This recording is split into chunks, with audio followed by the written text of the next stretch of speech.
Coming up on the next episode of Ayana Explains It All, I'll delve into Donald Trump's executive orders and how they shape the landscape of the federal civil service.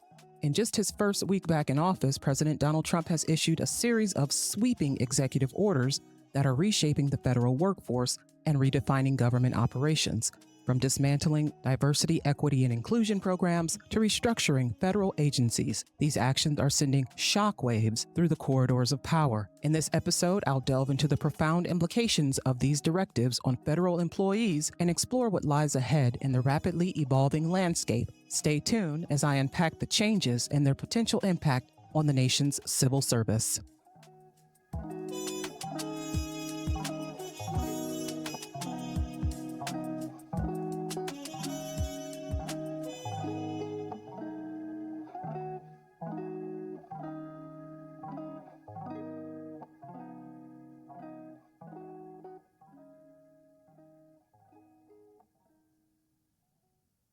Something happened this week. I need to talk about this. The President of the United States has come after the people I work with, and the people I work with happen to be the people who work for him. I've got some explaining to do. Let's get into it.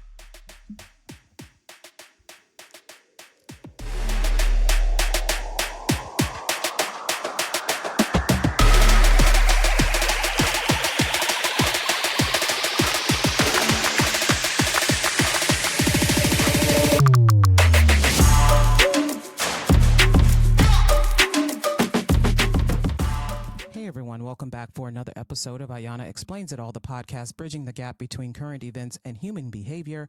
I am your podcast host, Ayana R. Fakir. The R is for rational. I am your Black Muslim lady lawyer host, coming to you pre-recorded from the beautiful state of Ohio. I am in Northeast Ohio. It's cold as heck outside, and I'm feeling the heat.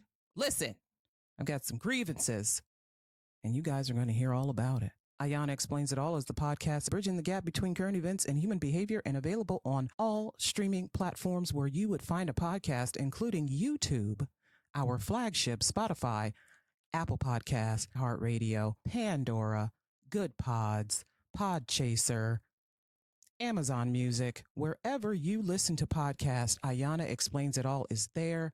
Please listen and support, subscribe, rate, review, share it with a friend, share it with a non-friend, share it with your neighbor, because apparently there's an attack on diversity, equity, and inclusion, and there are people who may not be able to receive the message of a Black Muslim lady lawyer.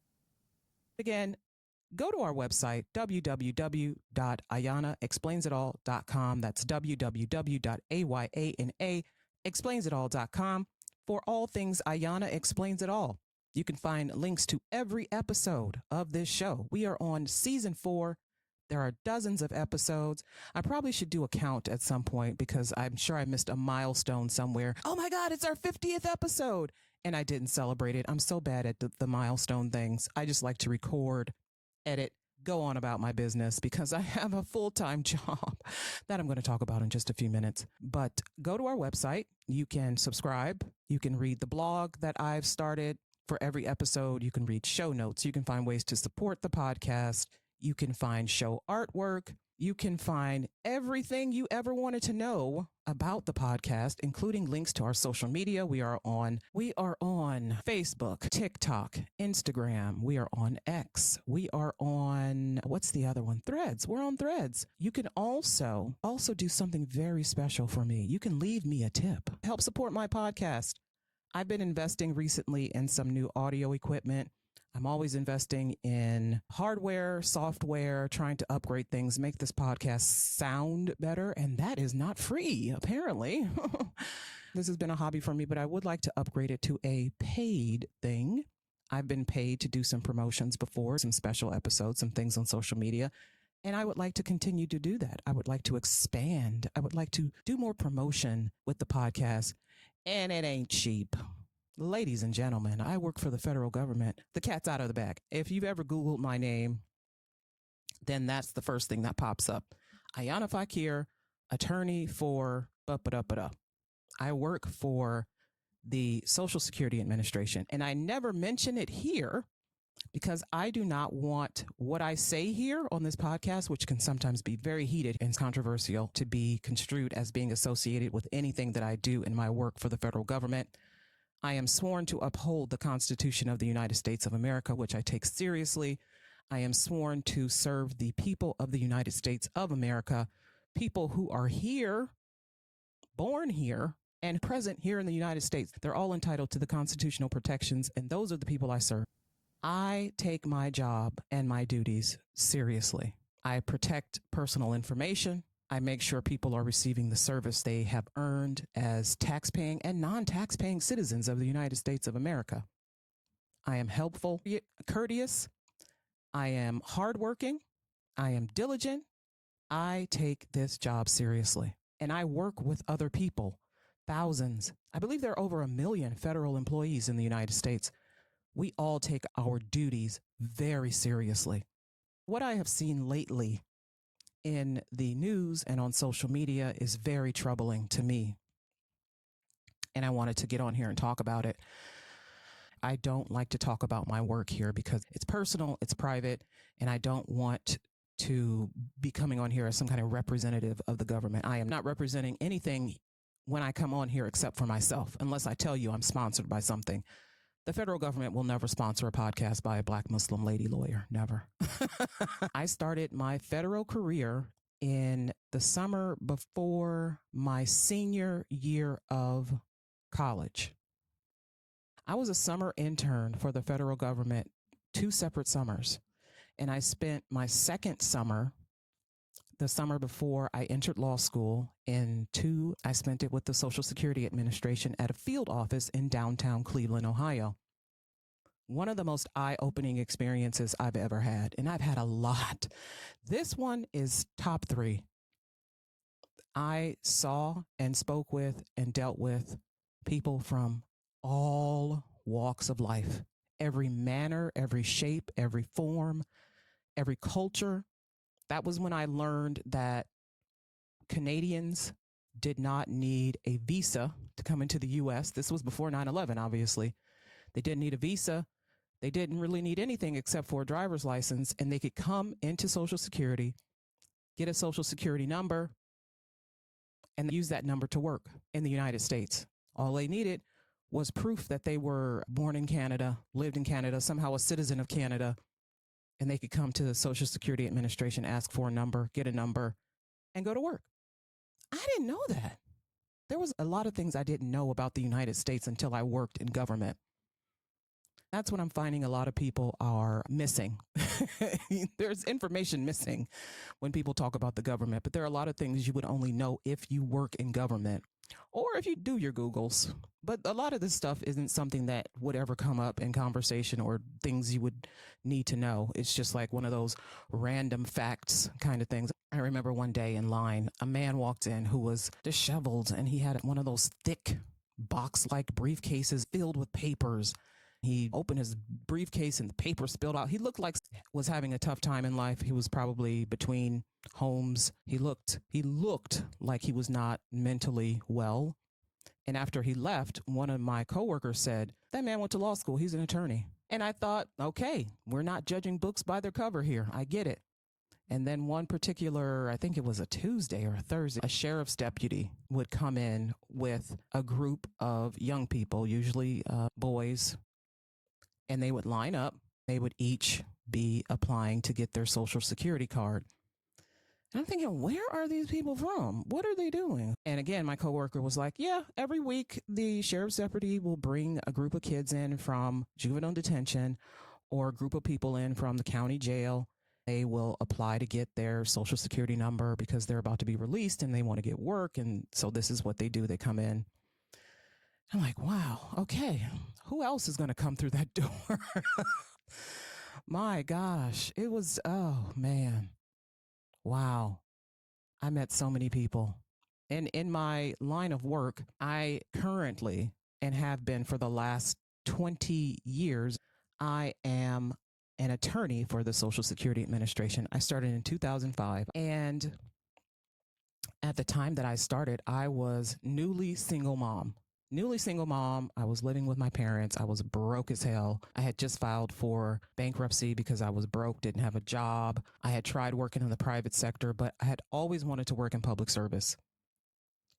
And so I had applied for so many different jobs in the federal government, and it's really hard. I know people think it's easy. It's not easy. Even if you know someone, it's not easy.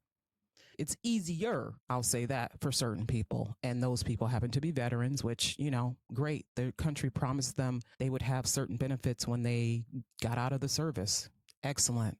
I'm glad that we have a government that is there for their people. But if you're not a veteran and you want to work in civil service, it's tough to get in. I remember interviewing with the head judge of the office that I wanted to work in, and he was so impressed with me. Judge Ronald Marks, one of the best, most professional, kind people I've ever worked with. It was like, yeah, we got to have you.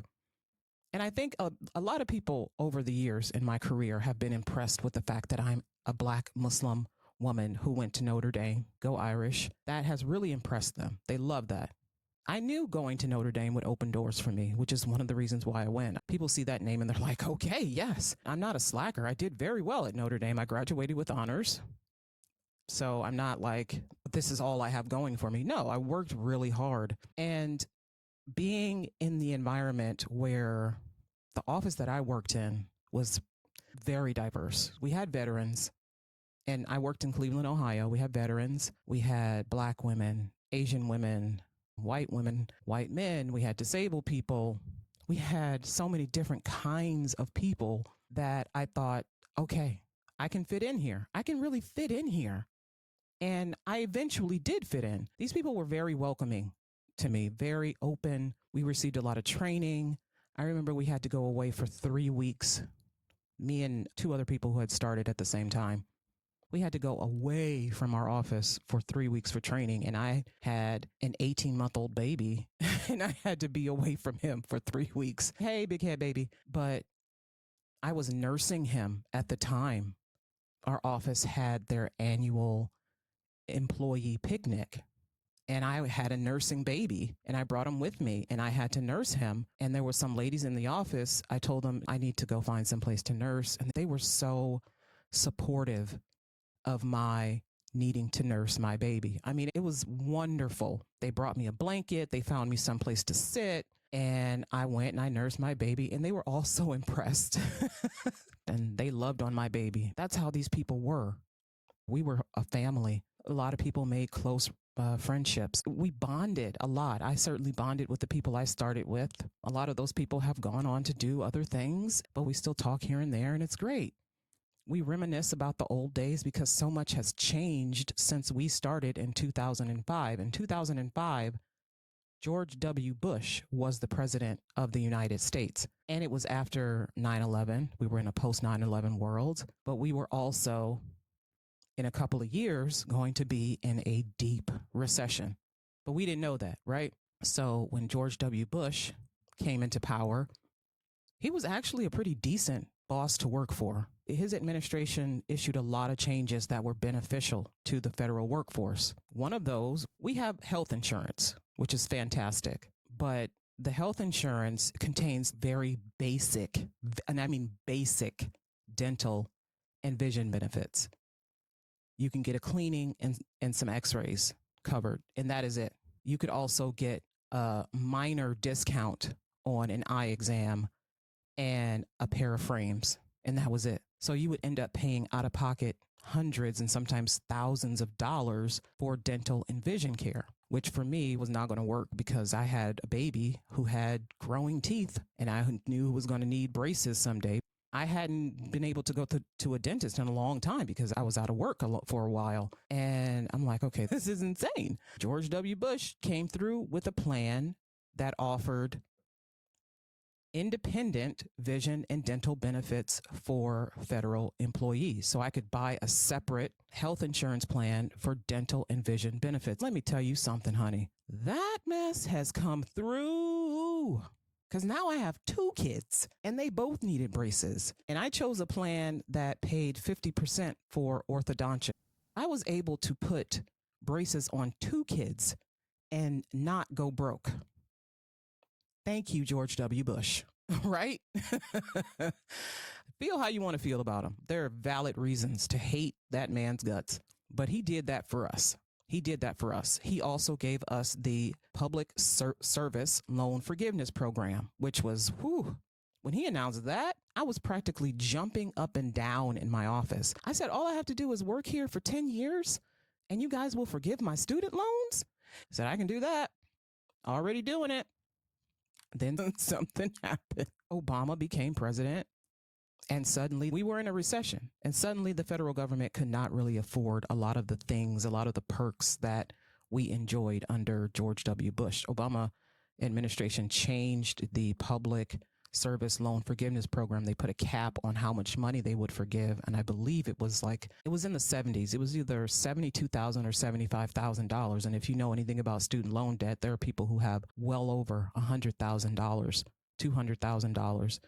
And your loan repayment had to be in an income-based repayment program to qualify. Well, if I had put my loans in an income-based repayment program, they would have been paid off before 10 years were up. My income was higher than people who worked at a GS9 or a GS8 or a GS10 level. I was at the time a GS12. I'm now a GS13. You can go onto the OPM website and look up what these pay scales mean. Everyone is ranked GS something, and there are other pay scales as well for administrators and judges and et cetera, et cetera. I'm on the GS, and I am now a GS13. People think that working in the federal government is so easy, so cushy, so wonderful, guaranteed paycheck. The only thing about the federal government is that it's difficult to get rid of employees. That's it. Other than that, it's like working anywhere else. We have had to fight, go all the way to Washington, testify before Congress, through unions, fight for every single benefit that we have. Every benefit we have had to fight. These are not things that they just wanted us to have. No, because when we want something, it costs the government money, and the government believes in austerity. It's time to tighten the belt. Obama certainly did it. We did not see a yearly pay raise for several years. I think it was like 4 years before we got another raise. And then the first raise was like 0.5%. So we had gone several years without any pay raises unless it was the step increase. So I'm a GS 1309 or 10. I went up a step last year. You go up a step every year until you get to a certain point, like a 5 or something, and then you go up every 2 years. And then after the 2 years, you go up every 3 years. This was my first step increase in 3 years. That is the guaranteed raise that you get. You know, nobody can take that away from you. But the yearly raise is something for all federal employees throughout the entire civil service. Sometimes it's 0.5%. Sometimes it's 3%. Biden gave us a nice raise last year. He was feeling very generous. He's very supportive. He's been in government for over 50 years. He's very supportive of us, which we love. We got a nice raise. It was the highest raise we've had since the 1940s or something, some god-awful number, because we're not well loved by the presidents who serve in office. And I cannot for the life of me figure out why. Is it because of the unions? Is it because we're present? Is it because we ask for things? Is it because we want basic rights fulfilled by our employer? I don't understand it. I do not understand it. They treat us like we're petulant children, like we're ungrateful, unworthy. The current president certainly treats us that way, as if we are not wanted, as if we are always putting pressure on government to give us more and more and more. Let me tell you something. The agency that I work for is chronically underfunded. And none of the things I'm saying here to you today are exaggerations at all. I've been with the federal government for 20 years. These are not exaggerations. I read all of the policy materials. I read all of the articles that are sent my way about the federal government. I read things on my own. I read about policy changes. There are policy changes every freaking week, and we have to keep up with every single one of them. I read about budget concerns. I read all of the materials from the union about what's going on with the budget and what they try to do to get Congress to support this and the president to support this.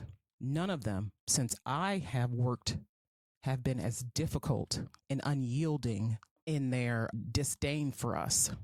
No one has been as difficult as Donald J. Trump. Donald J. Trump has been the worst for us. And it's not because he's not giving us what we want. No, he's given us yearly raises. During his first term, we got yearly raises. But his aim is to take from us because he's one of those old white men, like most of the men of his age, who believe that they have to see the employees every single day. The employees have to be in the office, at a desk, at a cubicle, wherever. They have to be seen to know that they are doing the work. They believe that the reason people who complain about receiving poor service from the government is because the employees are working from home. No. The reason is because there are millions of people who need help. Think about all the people who voted for him, all the people who voted for Harris, all the people who voted independently. We serve all of those people every single week. We serve hundreds of millions of people every week in every agency throughout the federal government. We serve even more than that because there are agencies that serve people who are not citizens, people who are not eligible to vote. Hundreds of millions of people every week. That's who we serve. So the reason people don't always receive timely, prompt responses to their questions, and we all know how it is. When you call the government, you want somebody to pick up right away, give you the answer you want to hear, which is, yes, you can do that, or yes, we'll get on it. That's what you want to hear. You don't want to hear no. When you call a customer service line or you call your doctor's office, you want to hear yes. Fine. You're human. That's how we are. We're impatient. We don't care what people are going through that day. We don't care that there are other people waiting. We want to have that phone picked up. We want to speak to a manager. We want to speak to a supervisor. And I've dealt with congressional inquiries into various cases because people have been waiting a very long time. I write appeals decisions. People have been waiting sometimes years for their decision. Some of the wait times are incredibly unreasonable, but there are offices that service millions of people. Everything we do for people is free, and people can come through our doors. We have to hear their claims fresh every single time. So not only are you waiting in line behind people who are doing this for the first time, you're waiting in line behind people who are doing this for the third, fourth, fifth, sixth, seventh, eighth, ninth, and sometimes 10th time. The waits are long. Application processes can be arduous, but we pay for everything. There are so many people who need help, who want help, who are requesting help. And we are working with a budget that is every year, year after year, smaller and smaller. My particular agency, Social Security Administration, for a while under Obama, we operated on a hiring freeze. We were not allowed to hire anyone. I remember going with a coworker of mine to a career fair just to get people interested. And I'm like, why are we getting people interested? We're in a hiring freeze. We give people information about the agency, but we're not hiring anybody. We're not even taking applications. And it was like that for a while. And we were able to open some new offices to service more people in a timely manner. And we were able to hire people. Again, under Obama, once the economy started to turn around and things started to pick up, we got yearly raises and we could open more offices to service more people in a timely manner. We could hire more people. And then again, hiring freeze. So when Trump announced hiring freezes throughout the Fed, I'm like, oh, this is not new for where I work. We're routinely under a hiring freeze because every year our budget is smaller. The unions suggest things to Congress and the president about what agency needs are. Our commissioner goes to Congress and testifies every year. This is what our needs are. This is what our budgetary needs are. This is what our constraints are. We need more money. Congress comes up with their suggestions. The president comes up with their suggestions. And I won't even say they meet somewhere in the middle because we always end up getting shorted. Always. There are some years that we have had no overtime for employees, which is much needed because there is so much work to do. If we could work overtime routinely, more work than you have any idea would get done. We can't work overtime unless there's money in the budget for overtime. And some years there isn't. Some months it isn't. I think the last time we had overtime it was at the beginning of the fiscal year when they were like, yeah, we're out of money for overtime. Sorry. That's it. And we haven't had overtime since then. It's different in every office. It's also different for every worker. There are some job titles that will be allowed to work overtime, whereas other job titles cannot work overtime. My particular job title can only do overtime for certain projects. So it's not everything that we do that we can do during overtime. There are people who are allowed to work overtime unlimited. I can't remember the last time I had unlimited overtime. And I need it because there's so much work to do. There's so much work to do. And people will say, oh, just work harder. I couldn't possibly work harder than I already do. At the end of my workday, my eyes are barely opened. My brain is like, it's melting. I'm literally reading and writing. I read and write every single day. I read thousands upon thousands of pieces of paper, electronically too, every day that I work. And I have to read all of it. I have to analyze it. And it's not just medical records. I have to read statements from people. I have to read information from our state agencies. I have to listen to hearings. It's hard work. And it's not something that you can breeze through at all. It's sometimes very heavy work. It's sometimes daunting, difficult, and it can make you cry. You learn a lot of things about people that you would rather not know, but you also read the stories of pain that people have been experiencing for decades, or the lack of care that they're receiving, or how they're undereducated, or how they're impoverished. It breaks your heart. I have to read all of this every day. And then when I finish with one case, I had to reset my brain and move on to the next one. So I take umbrage. Okay, I take great umbrage with the things that people say about federal employees, because I know if I'm doing this, I know the people I work with are doing the same or more, and that people in other agencies are doing the same or more, and that there are nearly over 1 million people doing the same or more every single day, doing absolutely incredible things in their capacity as a civil servant.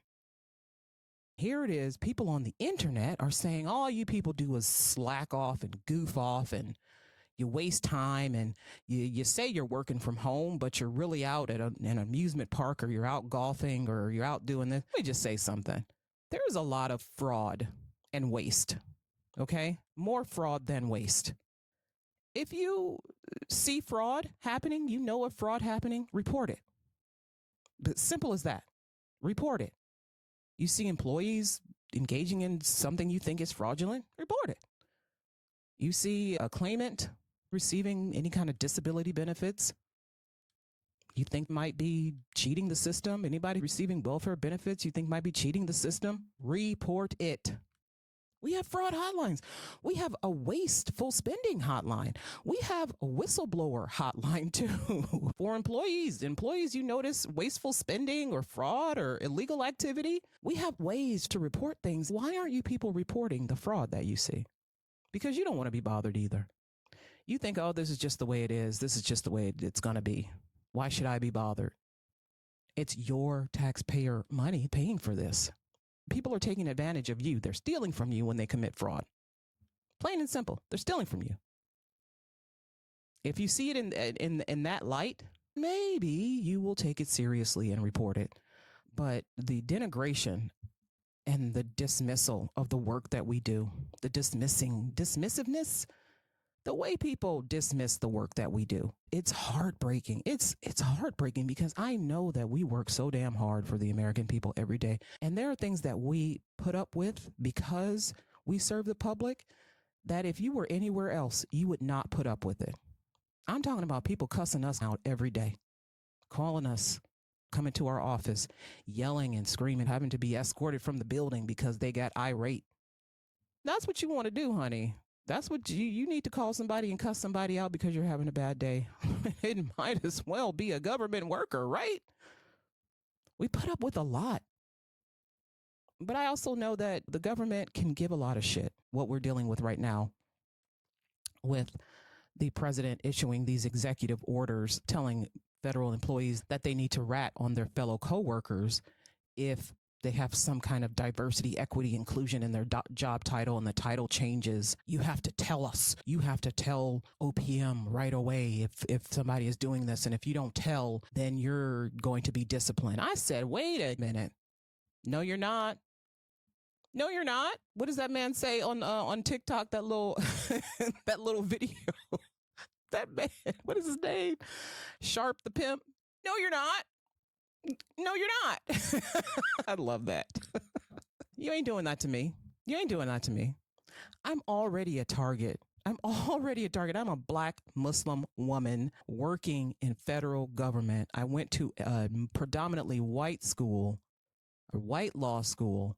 I'm already all eyes on me because people think I'm some kind of affirmative action hire, affirmative action enrollee, affirmative action this, DEI this. Of course, because people associate Black with DEI, that means some unqualified Black person got a job over a white person, right? That's what you think. That's what you think affirmative action and DEI is. Well, I'm here to tell you words mean things. Remember that.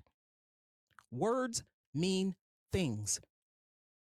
And even if you misunderstand what the word means, that doesn't change the meaning of it. Diversity, equity, and inclusion is for everyone. Everyone. You could be a white man and be a so-called DEI hire. How? If you're a veteran, you're disabled, you have a chronic illness, like what is it, IBS? You have a seizure disorder? You're short stature? You're single dad? The federal government accommodates people from all walks of life. The executive order that Donald Trump issued that rescinded the civil rights protections in the executive order from LBJ in 1964 was so that federal agencies did not have to consider race, gender, disability, etc. when awarding contracts and subcontracts. It removed protections so that essentially the federal government could discriminate against people in awarding contracts. That's all it's going to result in. They can discriminate now. They can discriminate in awarding federal contracts. That's essentially what has happened. It has nothing to do with the Civil Rights Act of 1964. It has nothing to do with the EEOC. It has nothing to do with discrimination in employment and hiring. That is still unlawful. But in the awarding of contracts, and contracts are for goods, services, and employment, right? There are companies that provide goods to the federal government. There are companies that use contractors to do work for the federal government, for the FDA, for instance, for the National Archives, for instance. So this was to prevent discrimination in the awarding of contracts. And someone came along because he thinks that society has been equalized. Everything is equal now. Look, Negroes everywhere. We don't need these protections anymore, he thinks. Because he thinks that people will do the right thing. He thinks that there are enough Black people in enough of these industries. He thinks there's enough women in these industries that when a corporation or company is awarded a contract, certainly, it will be a corporation that has a diverse workforce. Because society is equalized, right? When you look outside, you see Black Latinos, you see Blacks, you see Indians, you see Chinese and Japanese. You see them. Do you? Do you? A lot of you don't. I see them. I purposely moved into a diverse neighborhood, into a city of diverse interests and people, purposely, so that my children would grow up in a diverse environment. And I'm talking about people from all walks of life. Mixed income, mixed race, mixed culture, mixed everything. I wanted them to have friends from all walks of life. Growing up in the Islamic community, you absolutely have that. We have friends and know people from every continent: Australia, Africa, North America, South America, Europe, Asia, obviously. We interact with these people all the time. So for me, diversity, yeah, that's how I grew up. I grew up in a black neighborhood, but my Islamic community was diverse. I knew people from India and Bangladesh, Ghana, Nigeria, Canada, England. I knew people from all over. And I wanted the same thing for my children. I don't want my children to grow up or to live or exist in a homogeneous society. That's boring. Homogeneity, all that says to me is white. Melting pot, all that says to me is white. American values, all that says to me is white. I want my kids to know that there are people of other colors, of other nationalities, of other ethnicities, of other religions, that these people exist, and what is important to them is important to them, and it should not be erased. But the world makes it hard for people to be who they are. They don't consider these people for employment, acting roles, media roles, retail, doctor internships, lawyers, law schools, colleges. Some people have had to have special consideration because for several hundred years, their ancestors were slaves. And then after slavery ended, they had to deal with racial segregation that was so bad that a black person could be lynched for simply asking a white person a question. And that continued at least until the 1970s. Then when Obama was president, we saw racial violence. We saw racial hatred continue. So there's still a group of people using another group of people as a toilet. There have to be special considerations because there is still a caste system in the United States of America. Still, I don't care how many black people you see when you go to a Walmart.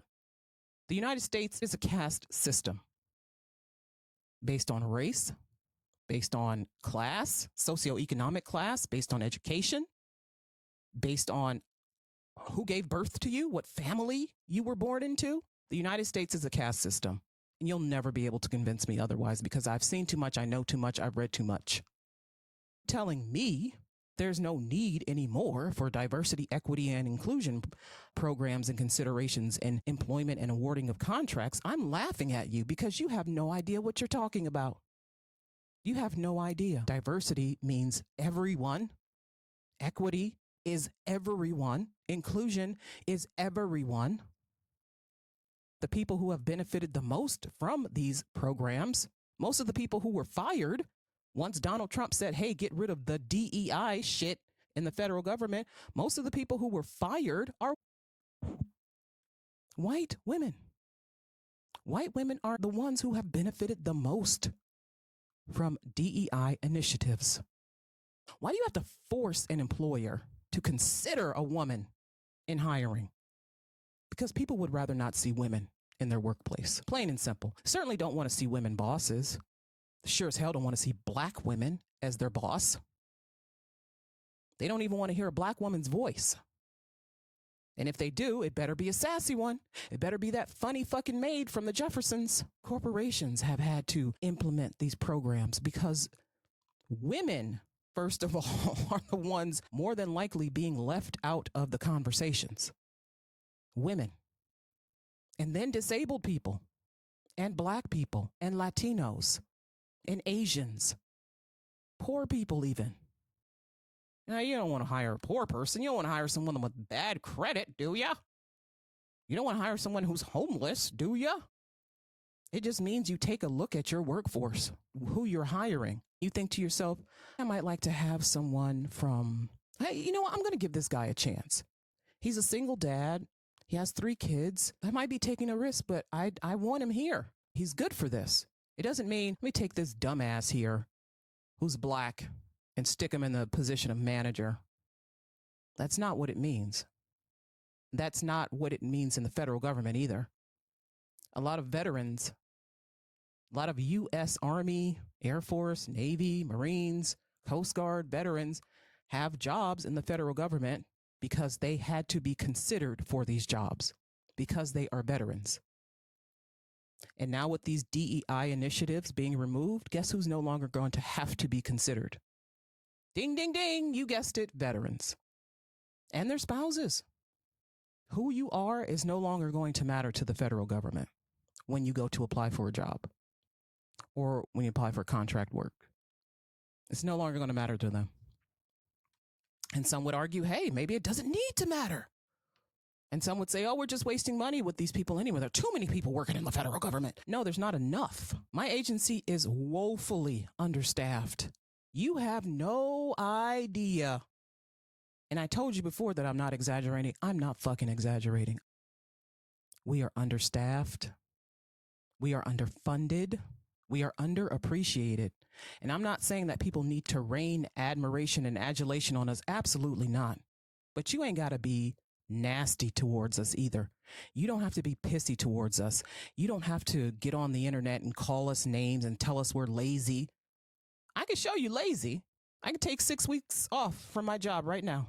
I got 6 weeks of vacation time. Say I'll take it off right now. And guess what? None of the work that I'm assigned will get done by anyone else because there's no one else who can do it.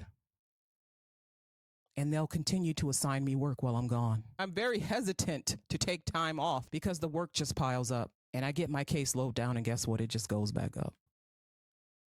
And we have benchmarks we have to meet every day, every week, every month. We have a percentage we have to complete every month.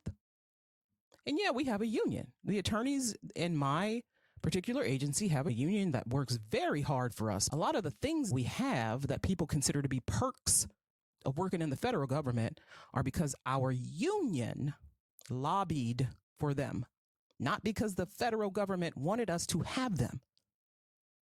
We had to persuade the president to support us.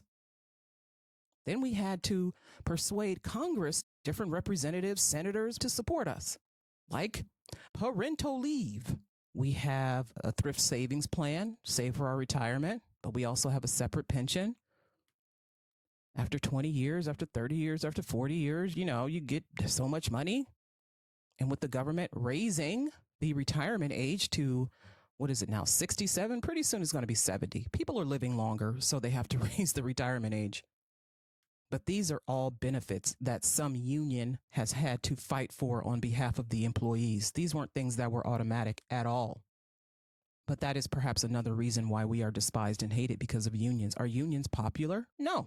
Do a lot of people belong to them? Absolutely. Do a lot of people need them? 100%.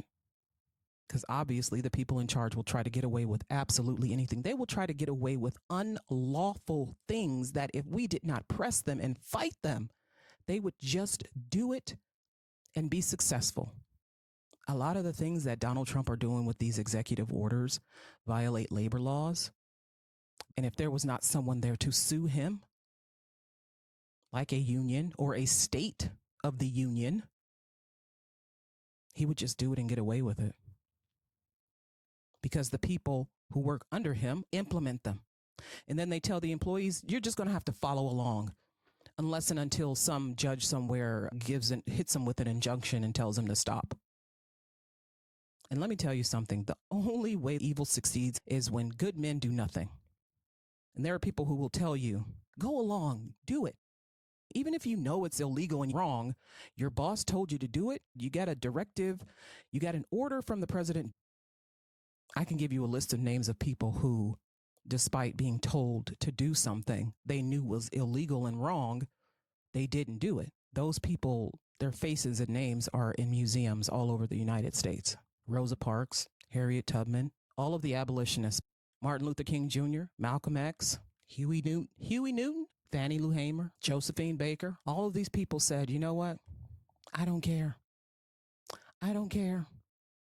I'm going to do what is right, despite you telling me that well, ma'am, this is the law. Well, ma'am, this is the law. And they were fighting laws. They were fighting laws. We're just fighting executive orders. They were fighting actual laws.